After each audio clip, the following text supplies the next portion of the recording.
Perkenalkan, namaku Belinda. Usiaku 38 tahun. Aku bekerja di sebuah perbankan di IBA.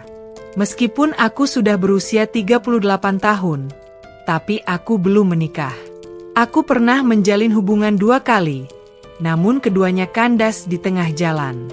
Hal itu tak hanya terjadi sekali, tapi berulang-ulang. Makin lama, aku makin malas menjalin hubungan lagi. Aku mencoba untuk berkompromi dengan kondisiku saat ini. Meskipun banyak yang mencibirku karena statusku, aku mengabaikan mereka. Sampai di suatu hari, aku berkenalan dengan Maya, karyawati dari divisi lain. Dia ditugaskan menggantikan Wulan, partnerku yang sedang izin melahirkan. Maya, yang sudah tahu kondisiku dari orang-orang, mencoba berbicara langsung kepadaku. Aku yang sudah berdamai dengan keadaanku menjawab seadanya. Aku begini, ujarku. Sepertinya kamu harus dibenerin dulu, ucap Maya dengan ekspresi serius. Mendengar itu, aku bingung. Apa maksudnya dibenerin itu apa ya? Tanyaku serius. Iya, sepertinya ada yang tak beres dengan kondisimu. Menurutku ini tak wajar. Siapa yang tak mau denganmu? Wanita cantik, pekerjaan bagus, ungkapnya. Aku yang mendengar itu makin bingung. Nanti pulang kerja temui aku di sini ya. Nanti aku jelaskan, kata Maya. Aku yang bingung dengan perkataan Maya itu pun akhirnya setuju. Singkat cerita, setelah pulang kerja, aku menemui Maya seperti yang dijanjikan. Tak lama, Maya menghampiriku. Dia duduk di depanku. Belinda, sepertinya benar ada yang salah darimu. Aku tadi menelepon kenalanku, dan dia bilang memang ada sesuatu di tubuhmu, ucap Maya. Aku tertawa kecil. Aku yang tak pernah percaya dengan hal-hal seperti itu kok, jawabku sambil heran melihat ekspresi serius Maya. Maaf ya, Maya. Aku nggak percaya dengan hal-hal seperti itu, ujarku. Serius, Belinda, aku yakin ada yang salah. Kamu nggak percaya ya? Sudah, ikut saja denganku, kata Maya. Aku pun akhirnya mengiyakan. Besok kita pergi ke sebuah tempat. Berangkat pagi, kamu jemput aku sekitar jam 6 pagi, ucap Maya. Kita mau kemana emang? Tanyaku penasaran. Sudah, ikut aja, jawabnya singkat. Singkat cerita, hari Sabtu pun tiba. Jam 6.30 aku sudah berada di rumah Maya. Aku mengetuk pintu dan menunggu Maya yang sedang bersiap-siap. Tak lama, Maya pun keluar dan pamit dengan suaminya. Kami pun berangkat, Maya yang menyetir mobil. Di perjalanan, aku ngobrol dengan Maya tentang tujuan kami. Maya menjelaskan bahwa kami akan pergi ke pelosok daerah. Lokasinya lumayan jauh dari jalan raya, makanya kami berangkat pagi. Setelah keluar masuk jalan tol dan melewati jalan provinsi, kami masuk ke area pegunungan. Jalanan dari batu putih membuatku sedikit ragu. Maya, mau kemana kita ini? Apa benar kita tidak tersesat? Tanyaku ragu. Sudah, tenang aja, jawab Maya sambil tersenyum. Akhirnya, kami sampai di sebuah rumah kecil di tengah hutan. Rumah itu sederhana, terbuat dari papan dan bilik. Halamannya luas dan sunyi. Permisi, panggil Maya. Dari dalam rumah, keluarlah sosok bapak-bapak dengan setelan warna hitam dan pengikat kepala batik. Badannya jangkung, usianya sekitar 50 tahunan. Silakan masuk, Neng, jawabnya ramah. Dia pun membimbing kami masuk ke dalam rumah. Rumahnya sederhana, lantainya beralas kayu. Maya menarik tanganku agar aku mengikutinya masuk. Aku yang masih merasa takut, hanya bisa melihat ke segala sisi rumah itu. Aku heran, rumah ini terasa begitu asing tapi sekaligus penuh misteri. Maya pun langsung bertanya, "Mbah, apa yang sebenarnya terjadi dengan Belinda?"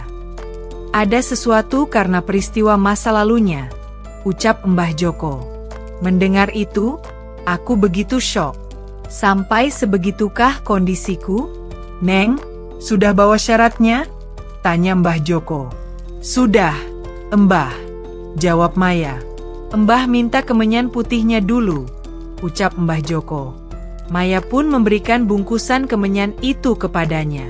Mbah Joko langsung menaburkan kemenyan itu di tempat pembakaran. Saat Mbah Joko sedang beraksi, aku hanya diam. Aku merasa tidak nyaman dengan apa yang terjadi. Neng Maya, langsung pulang dan jangan lihat ke belakang, ucap Mbah Joko kepada Maya. Aku yang mendengar itu merasa tak enak. Karena kesalahanku, orang jadi korbannya. Mbah, misal ini terlalu bahaya. Sudah, tak usah saja. Aku tak mau ada korban karena kesalahanku, ucapku kepada Mbah Joko. Tidak apa-apa, Neng.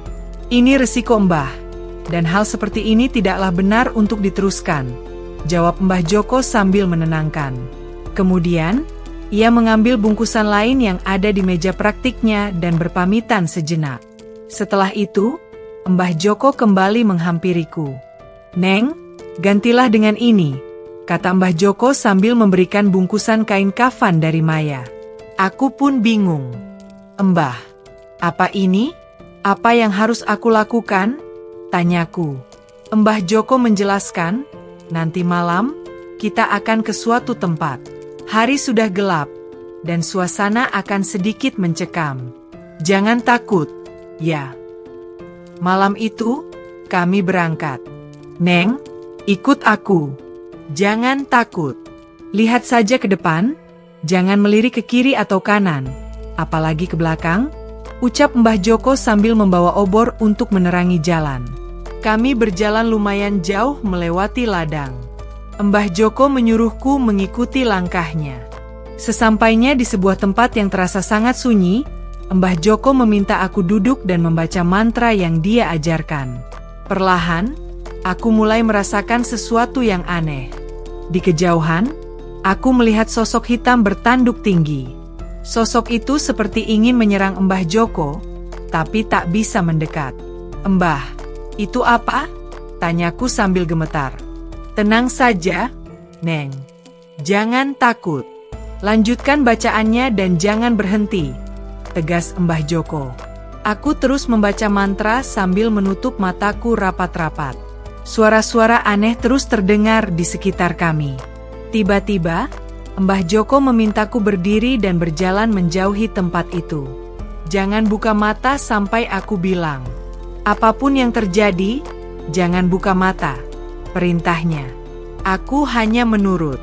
Rasanya begitu berat, tapi aku tetap berjalan sesuai arahan Mbah Joko.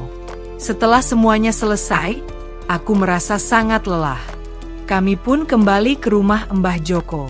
Setibanya di rumah, Mbah Joko memberiku sebotol ramuan dan menyuruhku meminumnya sambil duduk bersila di depan meja praktiknya.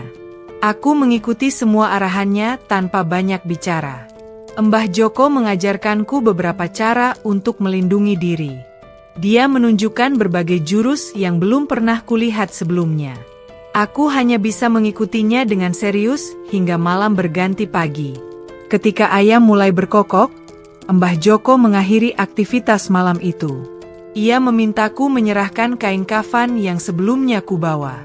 Aku menyerahkannya tanpa ragu. Setelah itu, Mbah Joko menyuruhku untuk istirahat sambil menunggu pagi tiba. Saat pagi menjelang, Mbah Joko mengajakku sarapan.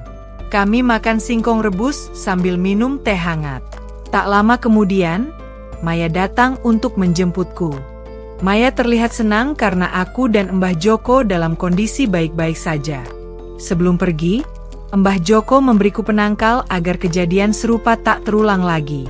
Kalau nanti ada yang dekat, pasti serius sampai ke pelaminan.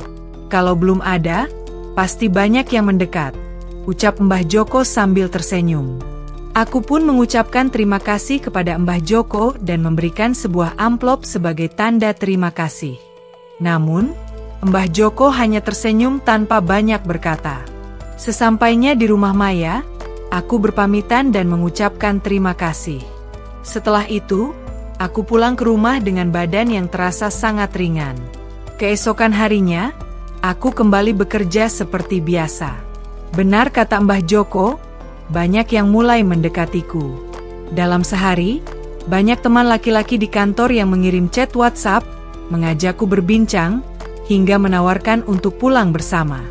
Singkat cerita, dalam beberapa minggu, aku dekat dengan Pak Doni, manajerku yang seorang duda. Sebulan kemudian, dia datang ke rumah untuk melamarku.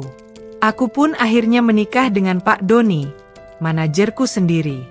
Jangan lupa subscribe mendapatkan update terbaru dari Kisah Ranjang dan pastinya Anda akan selalu mendapatkan update cerita seru.